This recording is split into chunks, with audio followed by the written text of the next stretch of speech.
آگے بڑھو اور آپ کو بتائیں، سابق وزیر اعلیٰ پنجاب پرویز الہی کی ضمانت منظور کر لی گئی۔ لاہور ہائی کورٹ میں سابق وزیر اعلیٰ پرویز الہی کے خلاف پنجاب اسمبلی کے پرنسپل سیکرٹری بھرتی کیس کی سماعت ہوئی۔ عدالت نے پرویز الہی کی ضمانت منظور کر لی۔ پرویز الہی کو 1 لاکھ روپے کے مچلکے جمع کرانے کا حکم دے دیا۔ جسٹس شہرام سرور چودھری نے سابق وزیر اعلیٰ چودھری پرویز الہی کی درخواست پر سماعت کی ہے۔ مزید جانتے ہیں اسد شاہ سے۔ اسد، سماعت کا مکمل احوال بتائیے گا۔ اور ہائی کورٹ میں سابق وزیر اعلیٰ پنجاب چودھری پرویز الہی کے خلاف پنجاب اسمبلی کے پرنسپل سیکرٹری کی بھرتی کیس میں سماعت ہوئی ہے۔ عدالت نے پرویز الہی کی ضمانت منظور کر لی ہے۔ پرویز الہی کی 1 لاکھ روپے مچلکے جمع کروانے کا حکم دے دیا۔ جسٹس شہرام سرور چودھری نے سابق وزیر اعلیٰ پنجاب چودھری پرویز الہی کی درخواست پر سماعت کی ہے۔ پرویز الہی کی جانب سے ایڈوکیٹ عامر سعید رضا فرمان منیز پیش ہوئے ہیں۔ جوڈیشل مجسٹریٹ نے محمد خان بھٹی کو ڈسچارج کیا ہے۔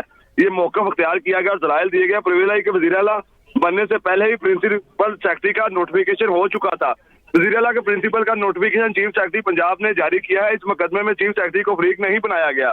یہ کیس سیاسی بنیاد پر قائم کیا گیا۔ عدالت نے پرویز الہی کی ضمانت کو منظور کرے۔